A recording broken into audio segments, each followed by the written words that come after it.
Welcome to the event, How to Increase Trust in Business. It sounds like a question, it sounds like a request, and it sounds like some organizations already found a solution.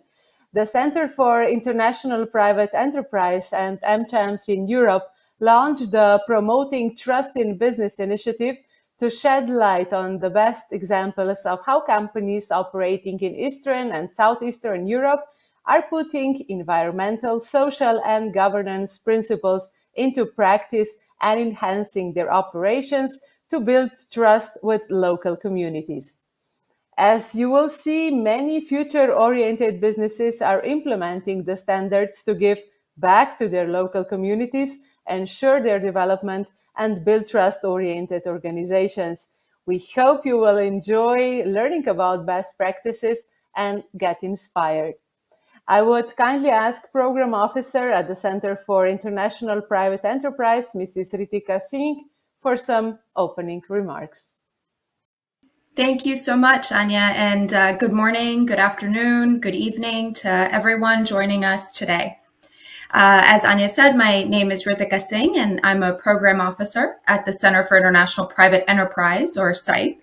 And for those of you that may be unfamiliar, CIPE is an NGO based in Washington, D.C. that is affiliated with the U.S. Chamber of Commerce and is also one of the 4 core institutes of the National Endowment for Democracy. CIPE's mission is to strengthen democracy around the world, and we do that through private sector capacity building and economic reform. CIPE works to build democracies that deliver opportunity for everyone. And I'm very pleased today to kick off the Promoting Trust in Business initiative with our fantastic partner, AmChams Slovenia, in its capacity as Secretariat of AmChams in Europe. This initiative that we're launching today is part of a larger effort by CIPE to strengthen trust in business and market institutions around the globe. So a bit about this initiative. We have prepared 8 case studies of projects in Southern and Eastern Europe through which companies and other organizations have improved trust in business in their local communities. And today you will hear about 5 of those 8 case studies. Basically, earlier this year, we solicited submissions from 19 American Chambers of Commerce in Europe members and received an enthusiastic response from both local companies and subsidiaries of multinational enterprises. And so we shortlisted the top 8 submissions and worked directly with the selected companies to develop their example. You'll see in the brochure that is going to be released in conjunction with this event now that the examples that we selected were developed into longer case studies that described 4 things: what issue the company addressed, the local context specific to their situation, the outcomes and impact, and the lessons learned. And one thing that I did want to share too is that these case studies really go beyond traditional stories of corporate social responsibility, CSR, or philanthropy, right? We specifically selected examples that are linked to each company's core operations and their relationships with their local supply chains and communities. So what you may think of as ESG, environmental, social, and governance factors, we really sought to demonstrate how exactly the company contributed to strengthening local trust in business. Our hope is that by providing these detailed case studies explaining how these companies made a strategic decision to address an issue, and then also evaluating the challenges and outcome of those efforts, other companies and business associations would be inspired to replicate some of these initiatives. By showcasing these examples and best practices, our goal is to provide useful information and evidence that will foster dialogue and spark ideas about ways in which the private sector can enhance trust. Let me just end with some thanks. First, our sincere gratitude to Nina and Asha of AmChams Slovenia, who were invaluable partners in this initiative. And in addition, Anna Kompenek and Eric Hans at CIPE provided direction and leadership throughout this initiative. And of course, our thanks to all 8 organizations that provided information about their projects for the purposes of this initiative. So I'm looking forward to the discussion, and thank you so much for joining us. And thank you for this inspiring opening speech. Here with us are the 5 representatives of projects that will be presented in the event. First, I will share with you a short description of each individual project, and then you will get to know people who are leading the project, and we will have a discussion. Your questions are also more than welcome. Just please write them in a chat, and our speakers will try to answer them as soon as possible. Now I'd just like to greet the speakers. Hello, I hope everybody's doing fine, and let's start. We're going to start with the first project. It's called Partnership for Change. It's by AmChams Slovenia. Partnership for Change was initiated with an idea to connect Slovenian private and public sectors. The project facilitates cooperation between the sectors by organizing active employees exchanges. Additionally, the participating organizations can propose challenges by identifying a relevant issue. An example would be how to attract talents. And participating individuals try to find solutions in sectorally mixed working groups. So far, the program has reached 500 employees from the economy and public administration, 180 companies, 30 ministries and public administration bodies. I'd like to greet Aisha Vodnik, CEO AmChams Slovenia and Vice Chair AmChams in Europe. Aisha, these were some amazing numbers, amazing stories. What was the main inspiration at the beginning of the project? Anya, thank you so much. And before I start, I would really like to thank and say some thank yous, because I do have several hats today on. One is, of course, being the CEO of AmChams Slovenia, and by that, one of the partners in Slovenia for the Partnership for Change. But also as Vice Chair of AmChams in Europe, I'm really happy that this initiative together with CIPE is there, and that we'll hear these great opportunities and these great inspirational stories. But if I turn back to your question and why we started with that, I'll tell you it was a really simple one, because our young professionals, we have really a big number of young professionals, more than 2,000 in the Young Platform, once came to us when we had an event with, at the time, the public administration minister, and they said, you know what, you do not know how to speak to each other. You do speak, you maybe listen, but you don't understand and you don't hear each other. So we went back and say, okay, so what should we do? And they said, it's simple one, let's just exchange workers. So the people from the public administration should work within companies and vice versa. Of course, young people, we thought they don't have idea how complicated that is. But when we started with the program, we saw many challenges, but only one solution, that we just go and start discussing and start building trust. And I can tell you that after 7 years, it is a way of the national platform for collaboration. We did change many views, which was really important for the start, because you know how sometimes they say people in the public administration, they don't work, and people in the businesses, they're just for the profit. And I can tell you that we learned by really personal stories of the people who did see that things are different, and that there is nothing like you and us and them and so on in the country. If we want to achieve really good living standard and business standards, of course, we need to work as one together, to collaborate, to discuss, and of course, to have trust. It's absolutely true. I have so many additional questions, looking forward to the discussion. And of course, we're going to have some severe active listening exercises later on today as well. We're moving on to the second project. It's popularization and enabling of e-mobility. It's by EVN Macedonia, AD Skopje, an energy company with constant investment in electricity supply and distribution. The company recognized the need to make transportation greener and decided to start building charging stations for electric vehicles. Since their establishment of the national charging infrastructure in 2018, the number of domestic electric vehicles on Macedonian roads has risen by 70%. With the improved infrastructure of e-mobility, the company sees this as an opportunity to mitigate the environmental impact of transportation, which can truly make a difference in the fight against climate change. Mr. Ilya Kiroski is with us today, Head of Marketing and Product Management Group EVN Macedonia.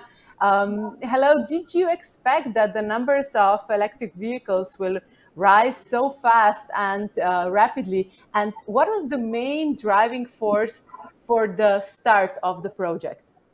Hello, thank you very much for introduction first, and thank you very much for being here and being able to share with you all the words that we have to share. And I really want to honestly salute this initiative that was taken. And I would say that from our company and from the companies that we are sharing the floor today, that we are really flattered to be able to apply for such initiatives. And really, we are honored to be chosen as a positive example that we want to share our opinions with the other companies, and hopefully that we will also motivate the others to catch the train with us and to make the changes that we want to make.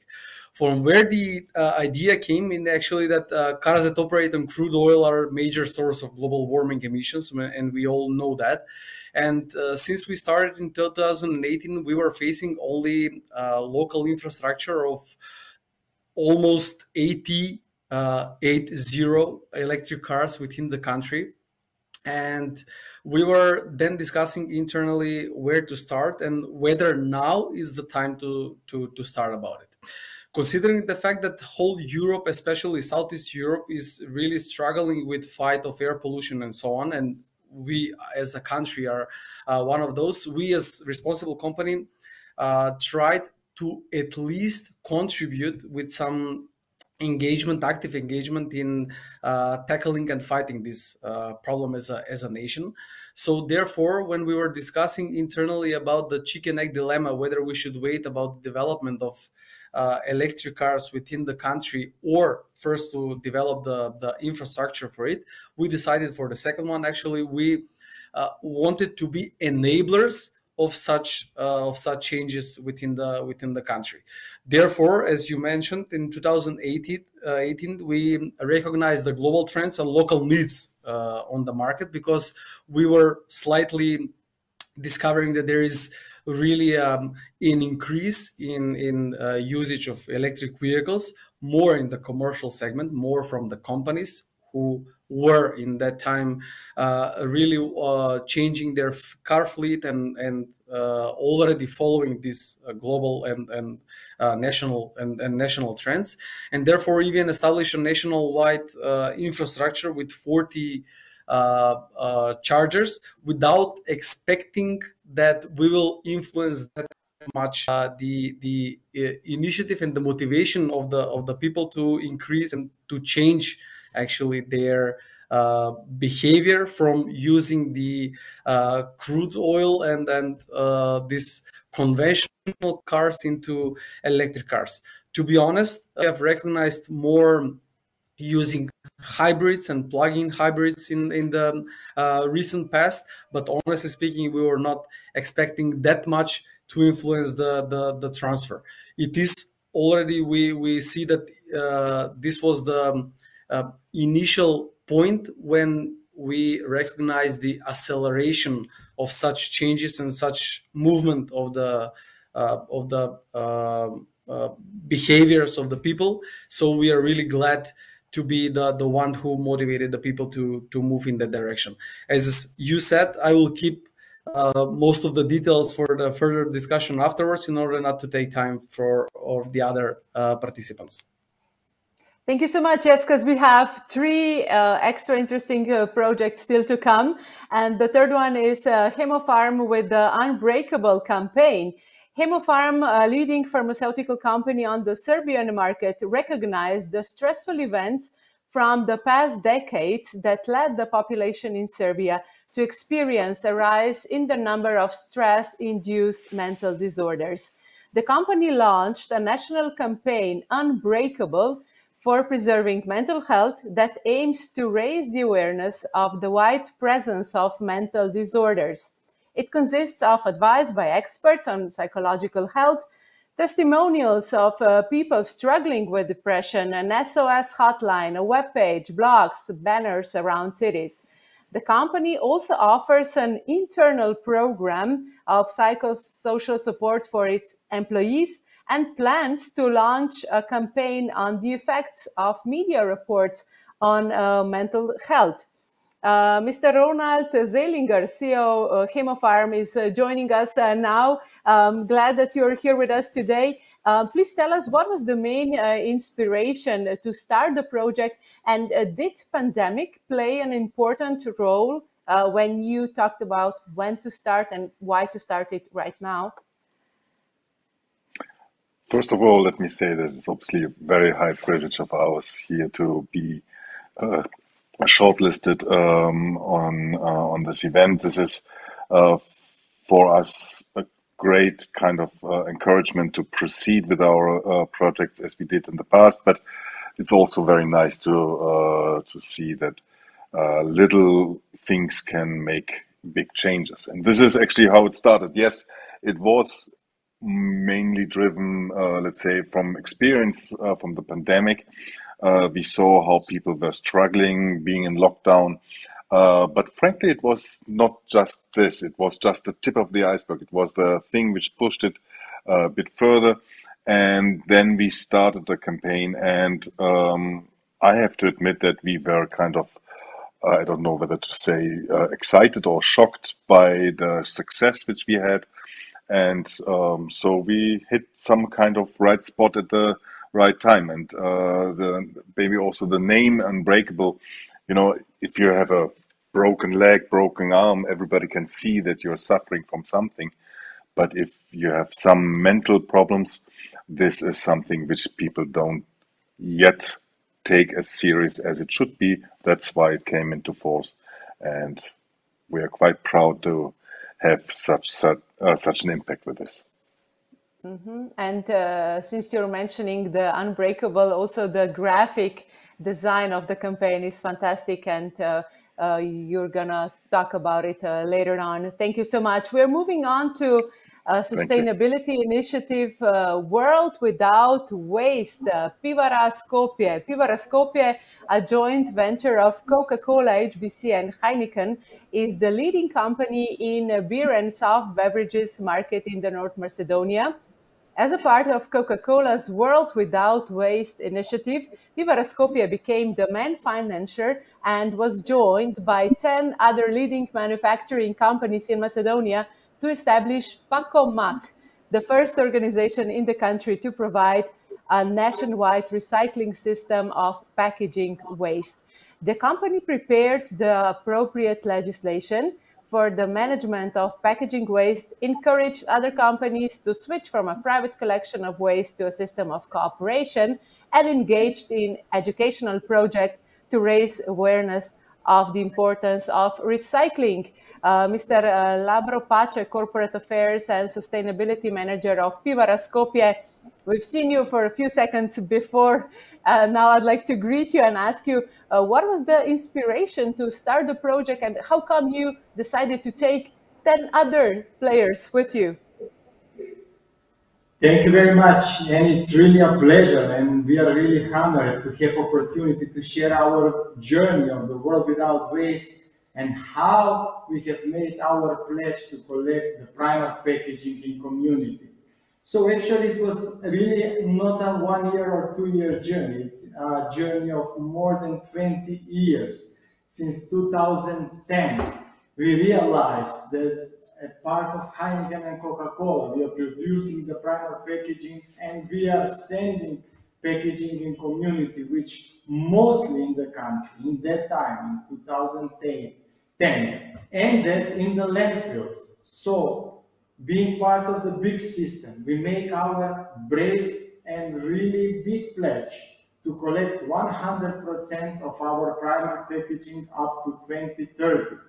it was really not a bed of roses. It was a journey where we should work on more than different areas. One of the areas was, first of all, to make the legislation. Before the legislation is how to unite the entire industry. So there is a competition. We should discuss the competition, onboard them, and go for the higher cost, for the better future for all of us. So unite the industry. Then the third one was to establish the recovery organization. And not only just to establish as a word, but really to run, to lead the entire industry, shape the entire industry in the way towards the infrastructure that will fulfill our ambition goals. And last but not least is to change the entire behavior of the country, of the consumers, of the people in the country, to much more implement recycling as a way of living. So I will put more questions for later on in the process, and we will see how the journey was. Yeah, it's an interesting journey, so no worries. There are a lot of questions that we have prepared, and I would like to share with you now the final project that we're going to discuss today. It's by Prevent Fabrics. Prevent is a production company that makes textiles for car seats, outdoor and child seats, furniture, and more. The company recognized that consumer awareness is rising globally, which can push us to engage in a more sustainable practices. Thus, at Prevent, they are convinced that companies that adopt circular business model will find themselves at a clear business advantage. In response, Prevent decided to reform their entire production process using recycled yarns by leveraging environmentally friendly technologies, changing its water consumption system, and by modernization of lighting. Additionally, Prevent uses the service of collective transport network and works closely with its business partners to understand the origin of its raw materials. Director of Prevent Fabrics, Aida Ganic, is with us today. If you have to give one simple answer why you started the project is really huge. As I was mentioning, you transformed almost everything. What would it be? So just one reason why.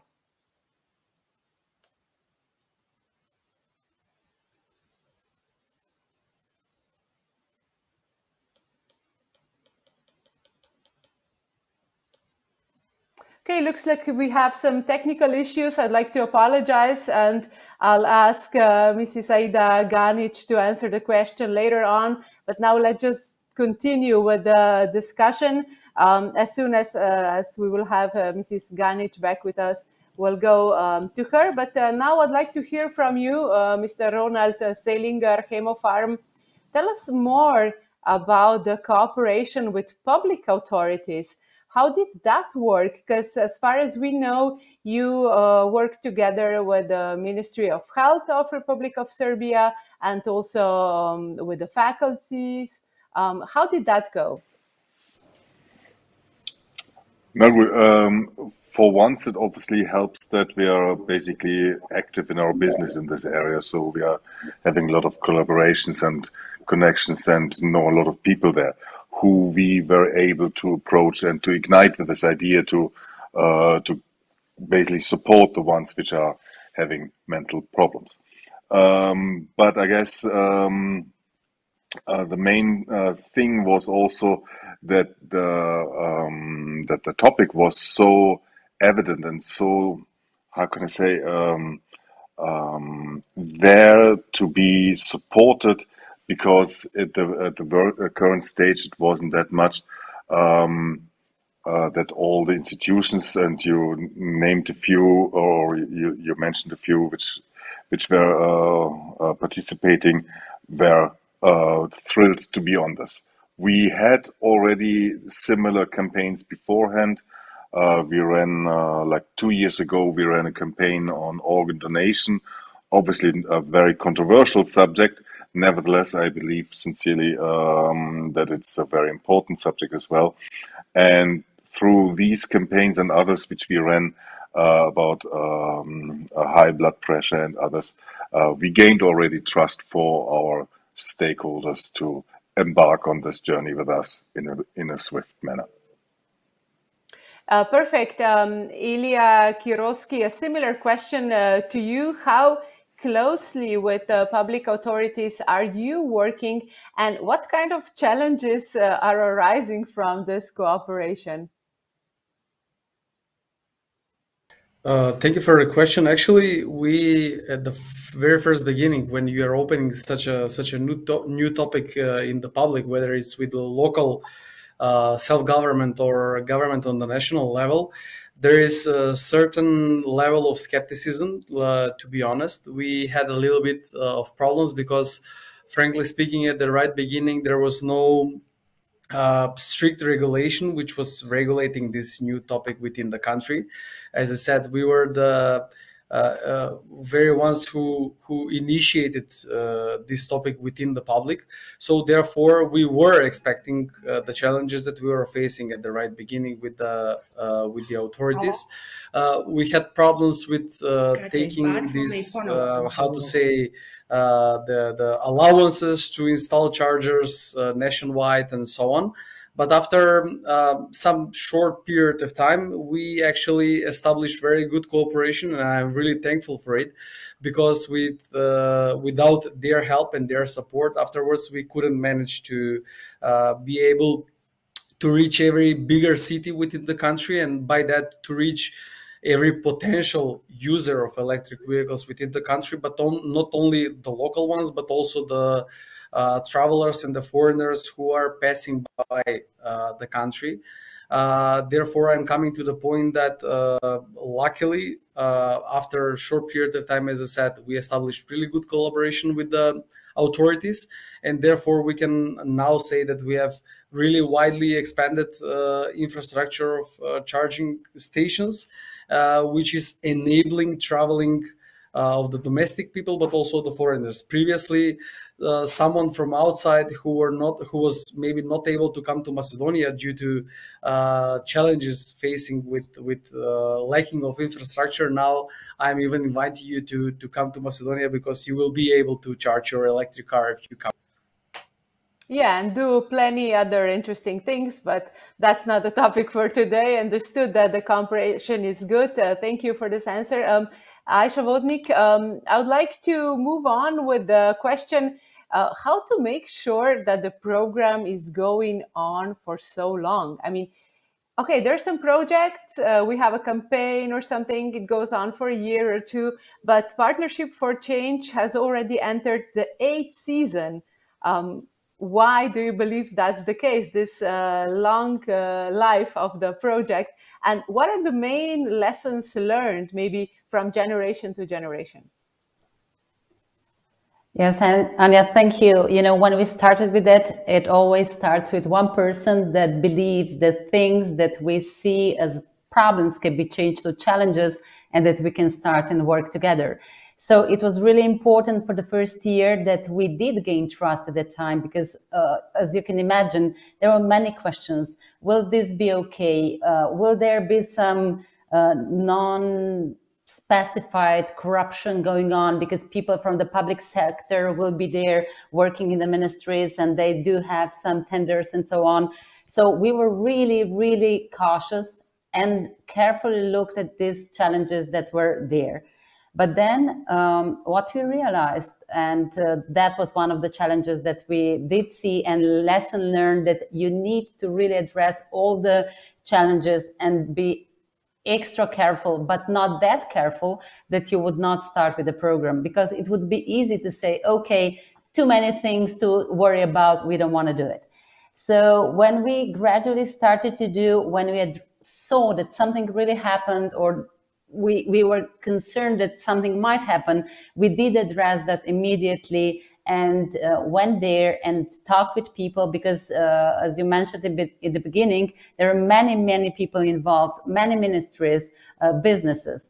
And I think why it lasts so long, because it really gives great results. It gives results that is starting to change how we talk to each other, and we do understand each other better. So people are really genuinely happy. So I can say that we already have some ambassadors within ministries, but also within businesses that they want to continue.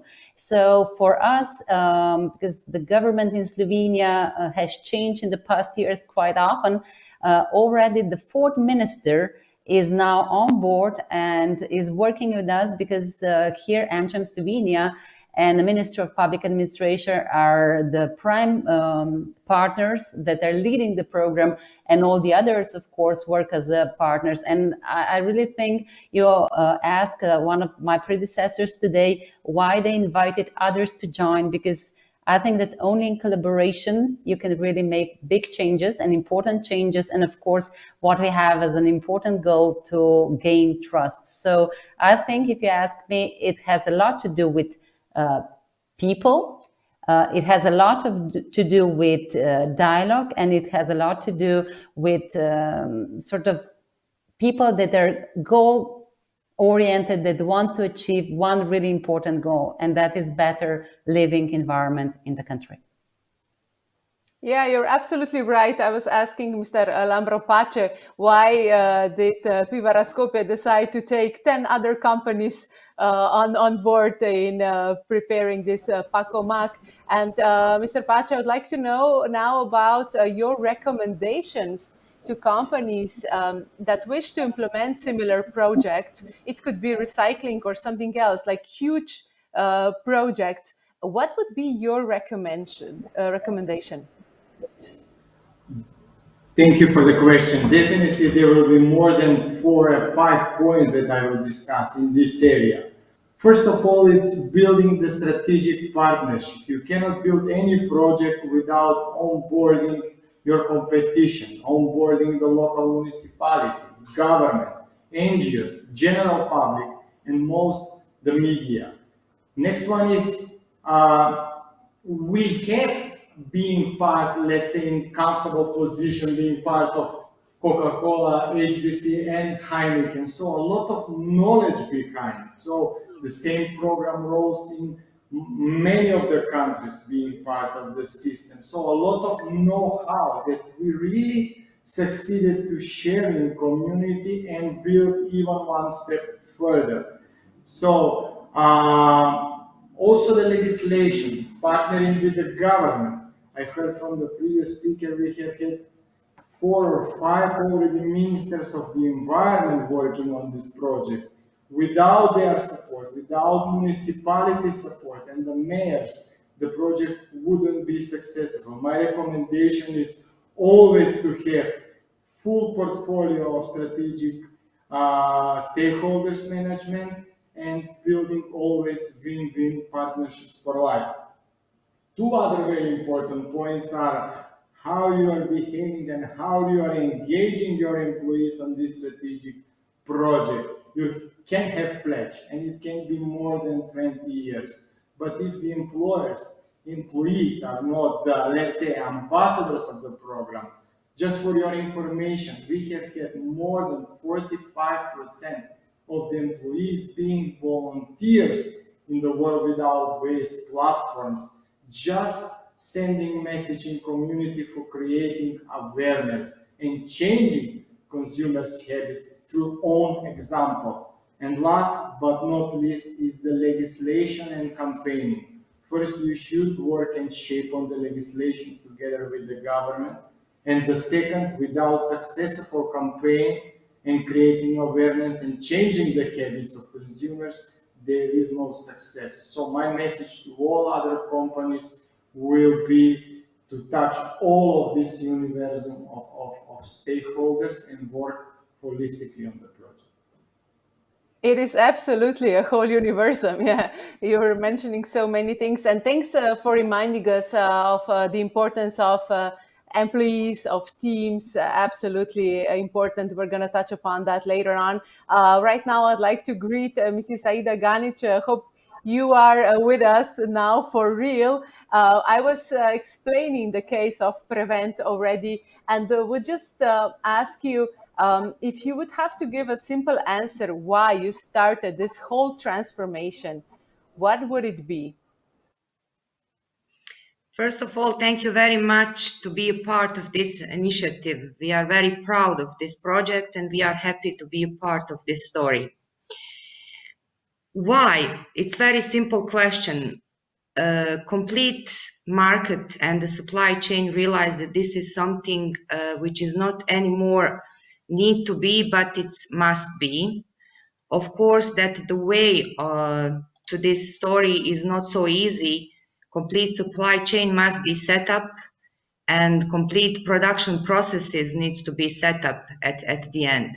But the final market is requiring this and all of us needs to be ready for these requirements. Mrs. Ganic, could you just please stay with us, because I have now a question for all of you and I would like you to start. And the question goes, how do different stakeholders see your project? How has trust in your company has been changed or manifested?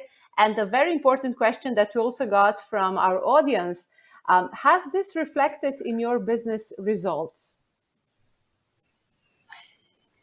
Everybody in the supply chain, all the stakeholders are very thrilled to be part of this story. As I said on the beginning, recognize this something as a must-have.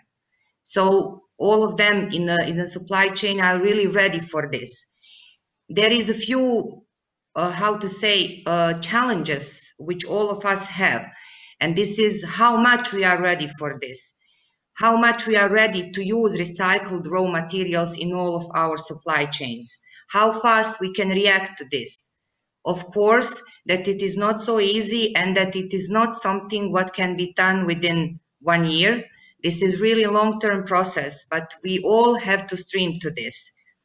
Regarding financial impacts and financial results, I can say that on the beginning you cannot expect to have so much, but you have to stream to the final results, which will come very soon. Now we see that this is something where you need to invest, not only money, you need to invest also the knowledges of your people. You have to learn a lot, but at the end, as I said, within few years, it will come back to us. Glad that you shared this view with us and that you are remaining optimistic. So the question from the audience is, are your projects feasible from the business perspective as well? It's a tricky question.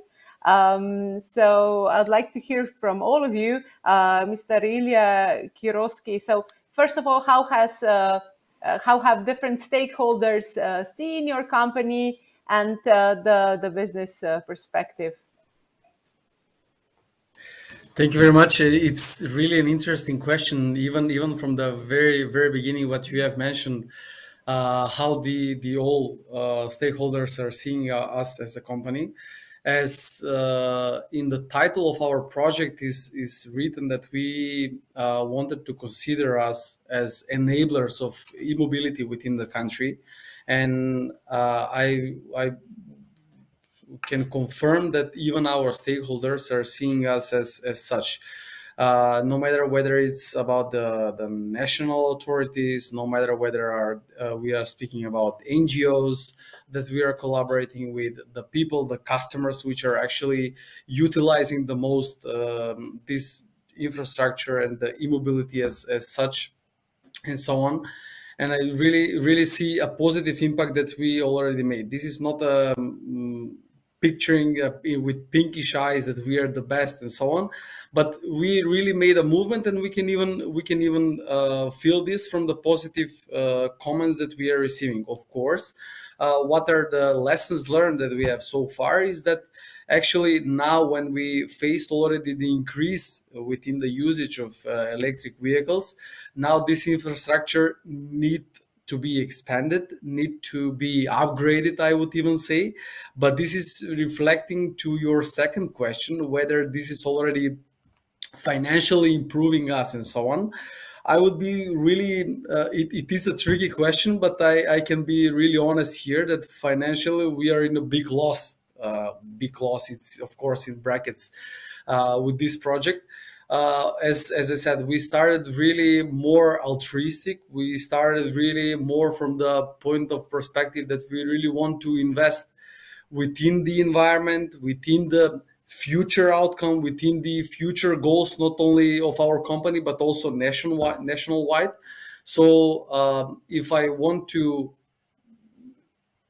be precise in words, whether financially it already turned out it's not, but we are not expecting that, because we are expecting that these first steps will be for sure from us, really from an altruistic perspective.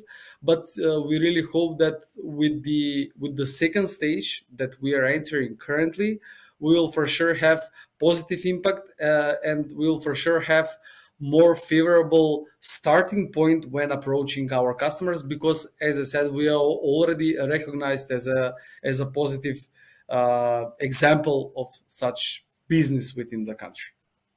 If I remember correctly, you started 2018. So when is the deadline to make some profit? 2025? This is really tough, because break even, me personally, because I'm leading the project, I'm not expecting, and I'm please don't tell this to my bosses, I'm not expecting this to be in the next 2 years, because we really need to expand and to motivate a little bit more and to accelerate the usage of electric vehicles within the country. But as we are part of big corporation, even the break-even point has not reached, even in with the colleagues in Austria, where we have more than 8,000 charging points, more than 80,000 electric vehicles. So I'm afraid that this is something that we are now really investing into the future. But this future, from my perspective, in our case, will be, I don't know, 3 years from now, in order to have some financial benefit. Thank you. Thank you so much. Mr. Ronald Zelinger, Hemofarm, how has trust in your company been changed because of the Unbreakable campaign, and how has this reflected in your business result? We don't do this for the business result. We do this for the good of the people. We have a very strong understanding that companies need to act in a sustainable manner, and the work of our foundation and projects like Unbreakable are an integral part of this. So we are not even seeking to make any kind of profit of this.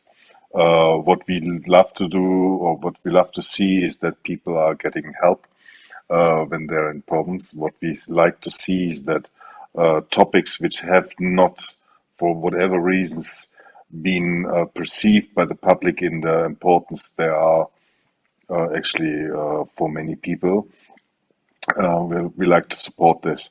And the campaign Unbreakable is a perfect example of this. This was something which, as said, was hardly in the focus of the public. And the trust and the faith in us is an obligation to really speak about these things and to support these, to support topics like our Unbreakable campaign.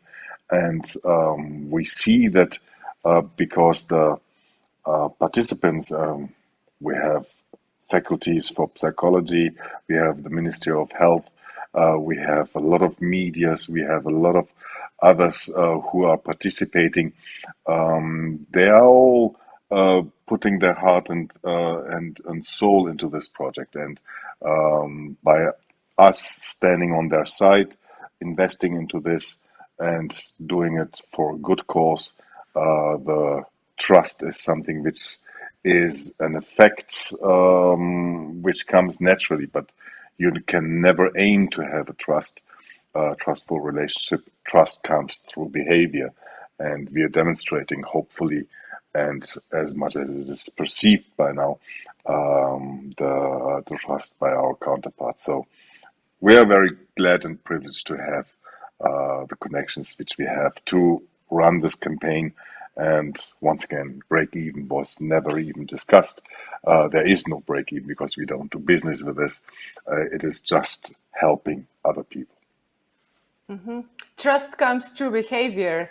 It's a very good sentence to remember. Mr. Lambro-Pace, tell us about how has trust in your company been changed through the process of this campaign, of this project that we're discussing today. Does the public sees your company now as more trustworthy, more reliable, more eco-friendly? If you expect the answer that I will give you and be like our company is perceived like eco-friendly, like innovative, like a founders of the entire sustainability wave in the country, as a drivers, as a legislative shapers, this will be a pure cliche. You will not receive this kind of answers from my side. The real answer is, I fully agree with Ronald, it's our obligation, because being present in our community, next year we are celebrating 100 years jubilee of Pivarascope, and you are all invited on the big celebration.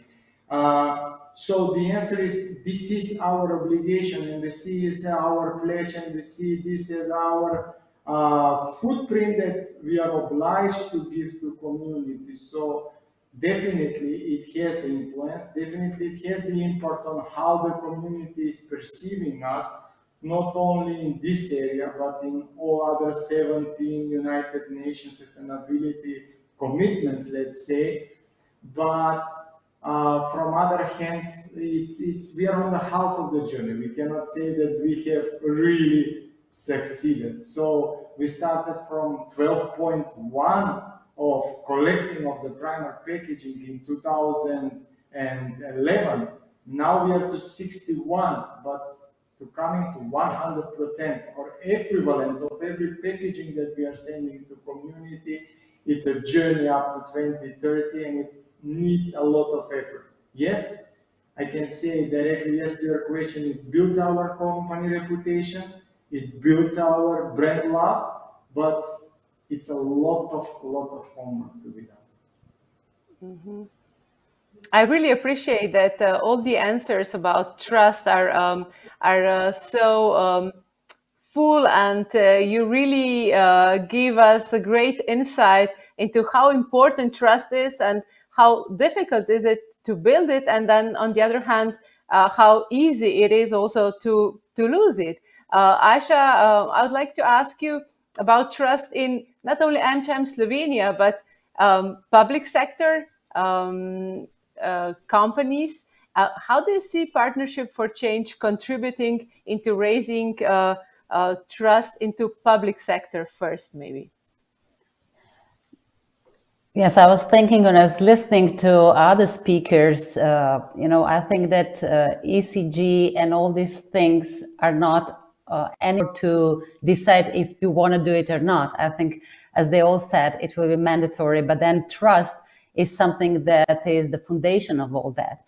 So if you ask me how this program, Partnership for Change, changed us all, I can tell you that it's so easy when you look at, let's say, public administration saying too much red tape, and saying so many things that you would want them to change. And probably the same goes for the public sector when they're looking at the businesses and thinking, oh, they're there just for the profits and so on. So we as a business community believe and are firm on that if you want to do anything and if you want to do any changes, then you really need to have this triangle of public sector, private sector, and of course the civil society.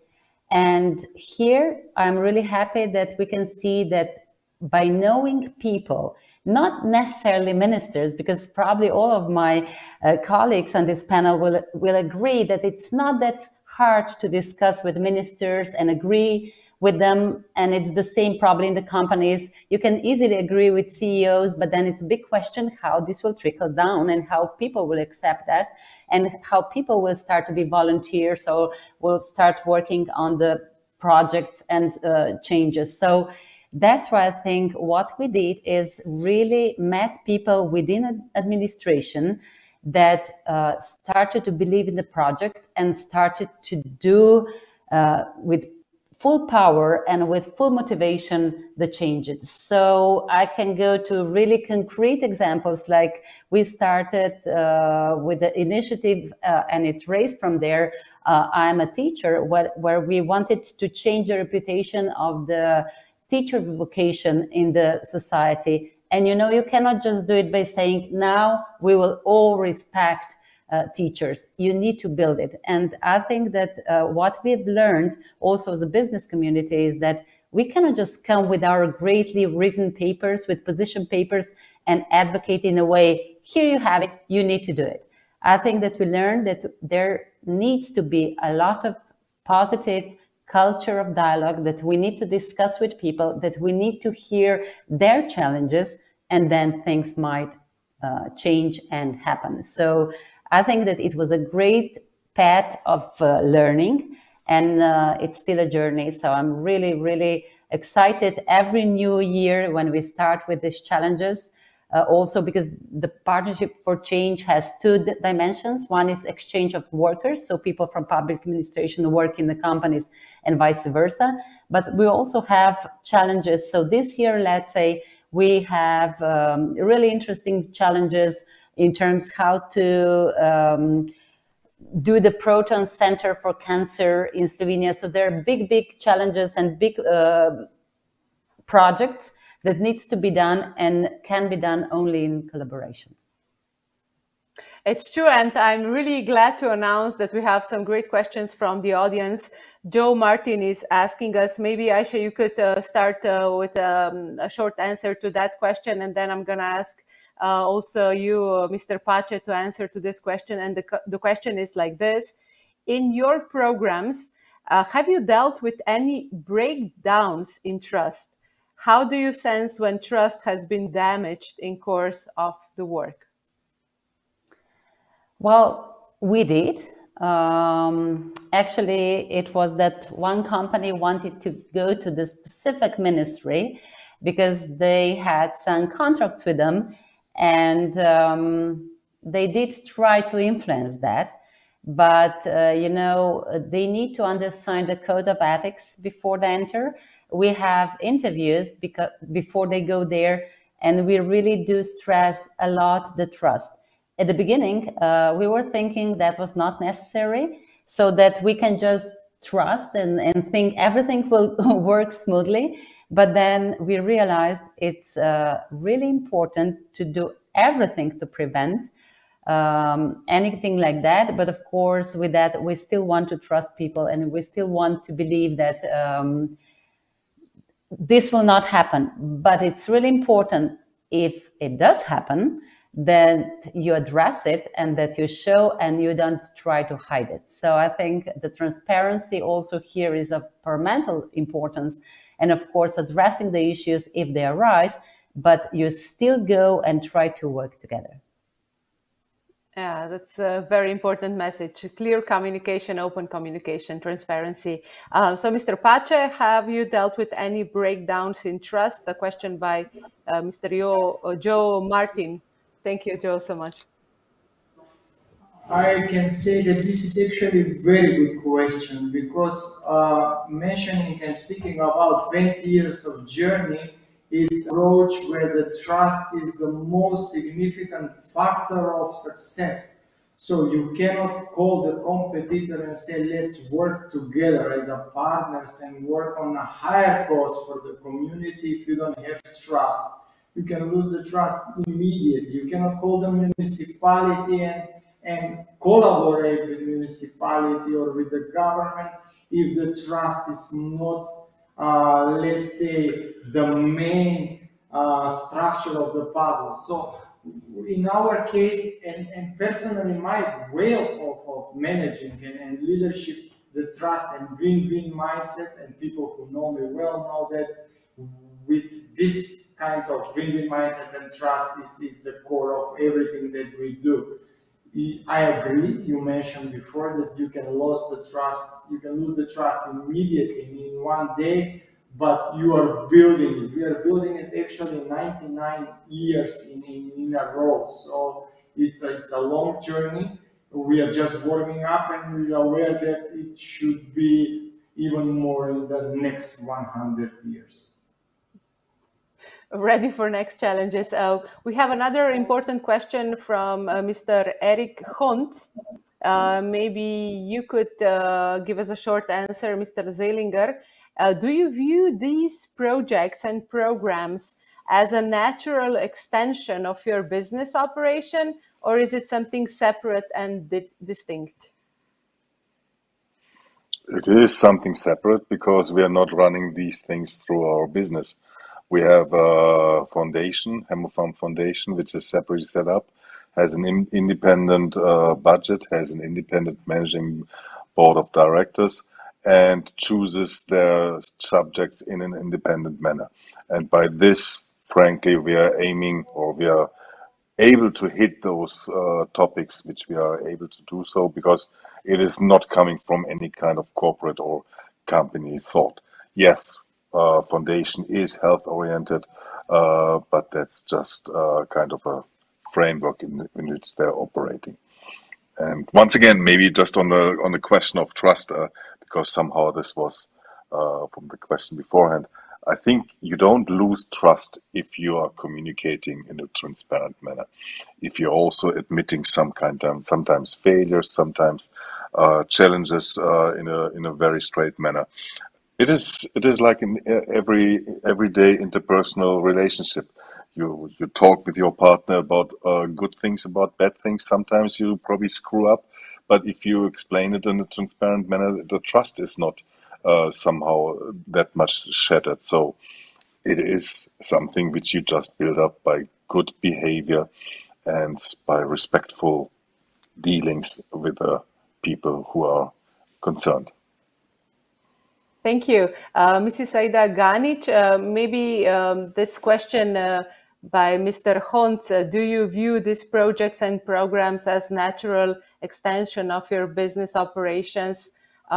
Would be a good question for you as well, because in your case, that's not something distinct, but still I would maybe add to that, okay, it is something that is kind of a part of your business, but why did you really decided to go into this very, I would say, radical transformation, just decided to change almost everything? And how did the team, the employees react to that? Okay, so I would say at the beginning, totally natural extension of the business. Why? If you answer to the two basic questions, first is, are you really think about future of your children? And second, are you thinking about how to financially improve the business in your company? Then it is normal that you will go in this direction. Each company needs to decide, is it going to be pioneer, driver, or post active to be like post active acting play in this role. So basically we decide that this is something what is must have for us. The customers are coming to us, sharing with us this idea as a future of the business in the textile, and this is something what we said, yes. If we speak about trust, there was some breakdowns in the trust, especially internally, in some moments where you are trying to develop something new and to have a good product for the final market. We sometimes ask ourselves, are we capable for this? Sometimes we had bad quality, sometimes we didn't had opportunity to place on time something new to the customer.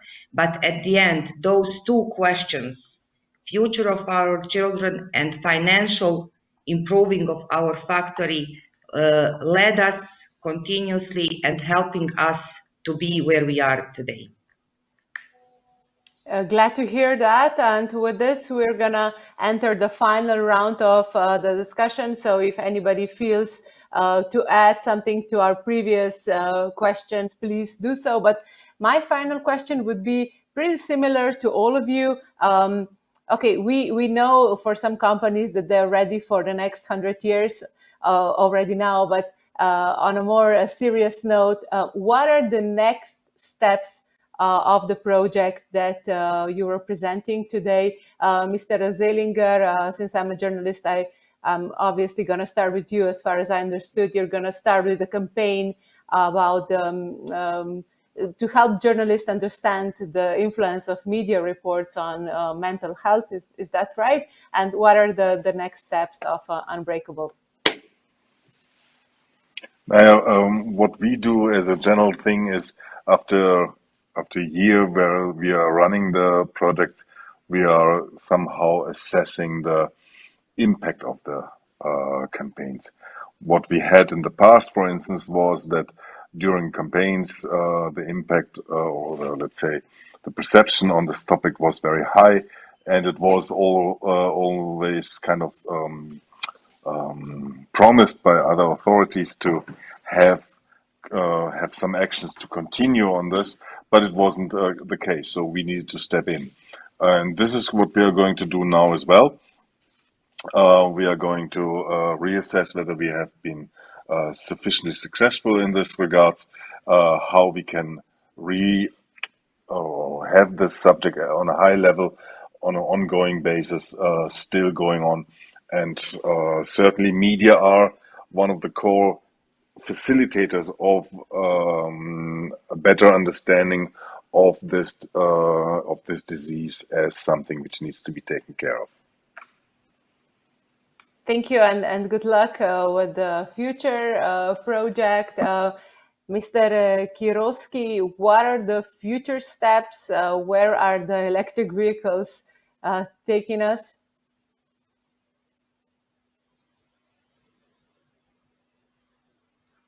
Hopefully the electric vehicles will lead us to more environmental friendly fleets, not only in a commercial segment, but also in the private segment.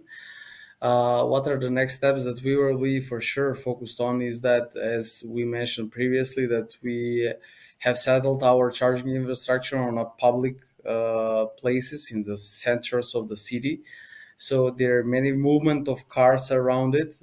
Unfortunately, many conventional cars parked and occupying the green spots along the country. So for sure, we'll work on educating the people on the ways of functioning, and also try to bring this topic closer to them.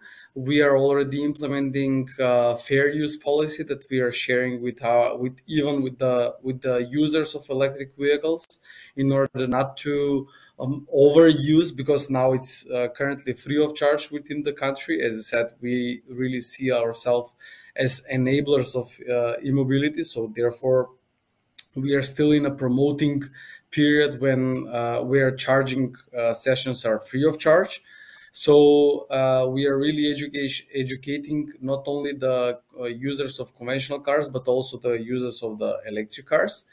And of course, the next stage, as I mentioned even previously, is to expand our infrastructure, because we are already entering the level where there is increase of the need of such infrastructure, and not only infrastructure that is currently existing within the centers of the city, but also infrastructure which will be installed on the main highways within the country, in order to enable also corridors to be used as passing through the country. So this is for sure our next step.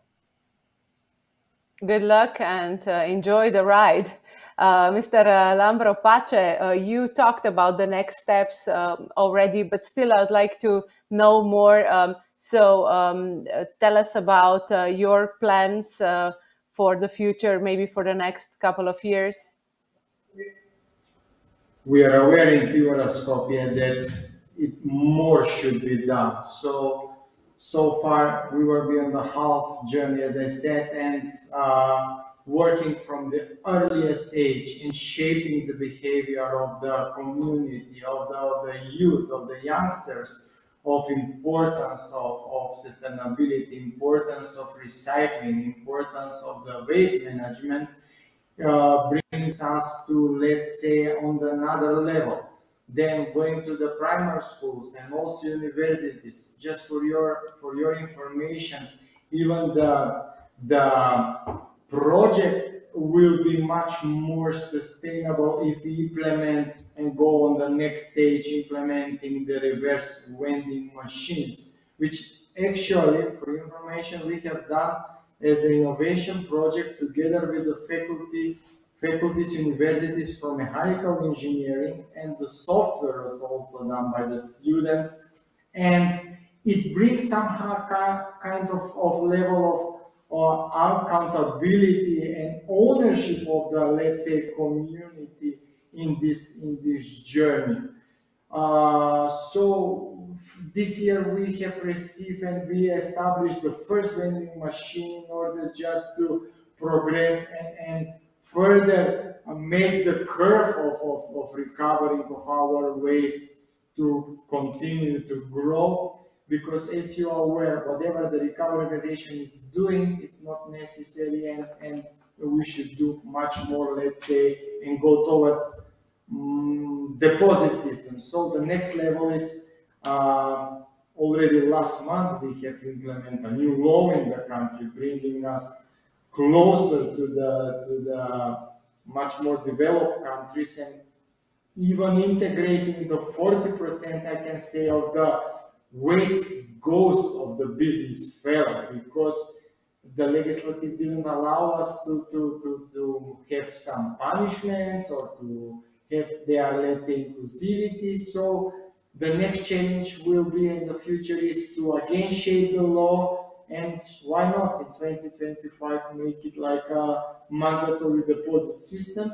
And as we are aware from some of the countries, the majority of the results come within this system, and the collection of the waste is bigger than 95%. So it brings us closer to our pledge, it brings us closer to our, let's say, commitment in 2030 to collect 100% equivalent of the waste we are doing. Perfect. Thank you and good luck, Mrs. Aida Ganic. What are the next steps for your company? Seems like circular business models is a never-ending story. Yes, it is never-ending story. You are fully right. Our only goal is to be #1 textile supplier in Europe based on the production only from recycled polyester. At the moment, we are using the mixture of the virgin polyester and recycled polyester, and we really need the support also from European supplier. Basically, now we are using a part of the recycled polyester from Asia, and we would be very happy that complete supply chain would be moved to Europe. That means that complete base of the recycled raw materials will be also placed in Europe. How much suppliers will be able to follow us in this goal, the next months and years will show. Good luck with your work. Thank you so much. And Mrs. Aisha Vodnik, what is next for Partnership for Change? Thank you, Anya, for this question. We have different scopes of goals. Of course, for the first, the really short-term goal is to help the challengers of this year, this round, to achieve their goals. So we need to do that in 9 months and report back, and hopefully with positive results. And I can also tell you that we learned that not everything can be achieved. And it's also important, especially in this part of the world, to tell that sometimes you do not achieve something, but that's not a failure. Then the second more midterm goal is, of course, to continue with the program, to exchange even more workers between the public and private sector, and of course get new challenges that will be jointly basically done to be achieved, the goals that the challengers will set. And of course, then I think that I can say as a AmChams in Europe Vice Chair, what I would like to see is that more and more of my colleagues around Europe, more than 46 AmChams around Europe and Eurasia are connected, would adopt these kind of programs, because I think with that they could help their business communities, but even more they would help their countries and the citizenship in the country. So that would be my, let's say, dream goal. But the rest of the goals are really, some are short-term, some are mid-term, and of course, we want to continue with this program. But dreams are coming true. Dreams are coming true. So good luck and all the best. And thank you for this interesting discussion. We wish you and your teams, your colleagues, a lot of success. And I would just like to remind you once again that more than 30 companies and organizations from 10 different countries participated and submitted their projects in the Trust in Business initiative. The initiative highlights 8 outstanding projects. We presented 5 of them, and let me just briefly take you through the additional 3. The one is from Devesoft. It's called Catapult. Devesoft is a successful engineering and electronics company, tried to address a lack of opportunities in the Central Sava Valley in Slovenia. Hence, they created Catapult in an entrepreneurial incubator, which provides the infrastructure, knowledge, services, and other equipment for the development of businesses. Then we have EcoPack, development of packaging waste recycling system. EcoPack is a non-profit entity established to ensure proper waste management on behalf of packaging producers in Bosnia and Herzegovina. EcoPack was founded on the concept of extended producer responsibility, a policy approach under which producers are responsible for the treatment of post-consumer products. And we have another project. It's from McDonald's Ukraine, Packaging and Recycling Campaign. McDonald's is one of the first companies on the Ukrainian market which introduced a complex packaging and recycling project in 2020. The goal of the program is to raise the awareness about the necessity of waste sorting and recycling across the Ukrainian industry. The project's goal was to minimize the usage of plastic and to replace it with recycled packaging.